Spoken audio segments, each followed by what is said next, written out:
So, here's the wildest thing that's ever happened to me.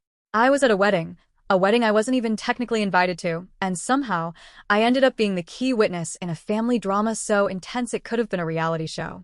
It all started when my best friend, Lily, begged me to be her plus one. She was invited to this super fancy wedding by her coworker, Jenna, but she didn't want to go alone. Jenna and Lily weren't exactly close, but Jenna had invited most of the office, and Lily figured it'd be rude to skip it. Plus, free food, right?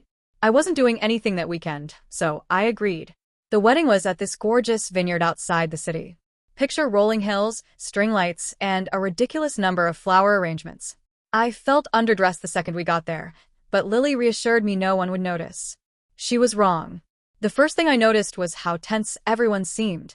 Guests were whispering in little groups, and the vibe was weird. At first, I thought maybe it was just nerves.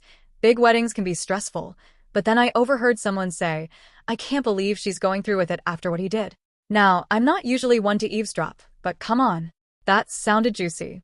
I leaned a little closer to catch more, but Lily grabbed my arm and dragged me toward the bar. "Don't get involved," she warned. "We're here for food, drinks, and a good time." That's it.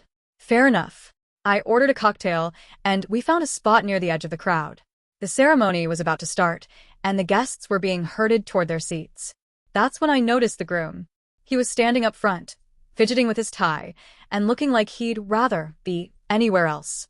The bride, Jenna, wasn't there yet, but her bridesmaids were milling around, shooting him some serious side-eye. Something was definitely up. The ceremony finally started, and Jenna walked down the aisle looking stunning. For a moment, everything seemed normal. The vows began, and I started to relax, thinking maybe I'd imagined the tension. But then came the part where the officiant asked if anyone had objections. You know how, in movies, there's always that dramatic pause where you think someone's going to say something but they never do? Well, this wasn't like that. The pause happened, and then someone actually stood up. It was one of the bridesmaids. She looked furious, her face red and her hands shaking. "I can't let this happen," she said, her voice loud enough to make everyone gasp. Jenna froze, her smile disappearing. The groom's face turned pale, and the crowd erupted into whispers. The officiant tried to regain control, but the bridesmaid wasn't done. "He cheated on you, Jenna," she said, pointing at the groom. "With me?" You could have heard a pin drop. At first, I thought Jenna was going to faint. She just stood there, staring at the bridesmaid like she couldn't process what was happening. Then, slowly, she turned to the groom. "Is this true?" she asked, her voice eerily calm. The groom stammered, I don't know what she's talking about." "Bad move." The bridesmaid whipped out her phone and started scrolling. "Oh, you don't know? Should I show everyone the texts? Or maybe the photos?" At this point, people were openly gasping, and someone in the back muttered, "This is better than Netflix." I couldn't blame them. It was a train wreck, but I couldn't look away. The groom tried to grab the phone, but the bridesmaid pulled back, yelling, "Don't you dare." Jenna finally snapped out of her shock and said, "Let me see it." The bridesmaid handed her the phone, and Jenna started scrolling. Her face went through a range of emotions, confusion, anger, and finally, heartbreak. She handed the phone back without saying a word, then turned to the groom. "Is this why you've been acting weird for weeks? Because you've been sleeping with my friend?" He tried to deny it again, but at this point, no one believed him. Jenna didn't even wait for an explanation.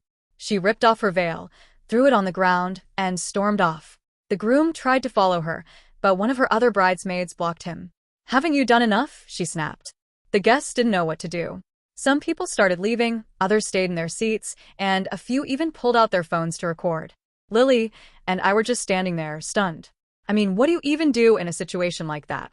But wait, it gets crazier. About 10 minutes later, Jenna came back.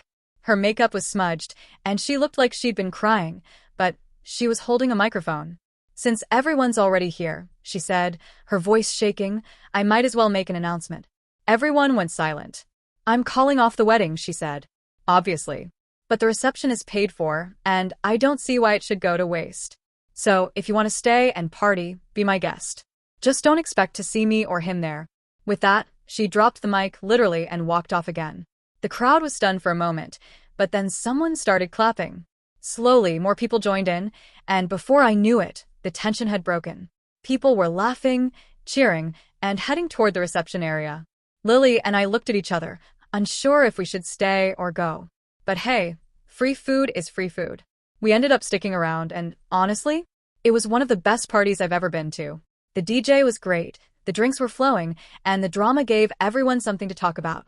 As for Jenna, she apparently spent the night at a hotel with her closest friends, and by the next morning, she'd already started posting on social media about her new chapter. The groom?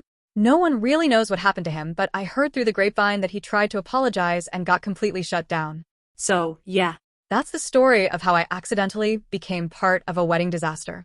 I went for the free food and ended up witnessing the most dramatic day of someone's life.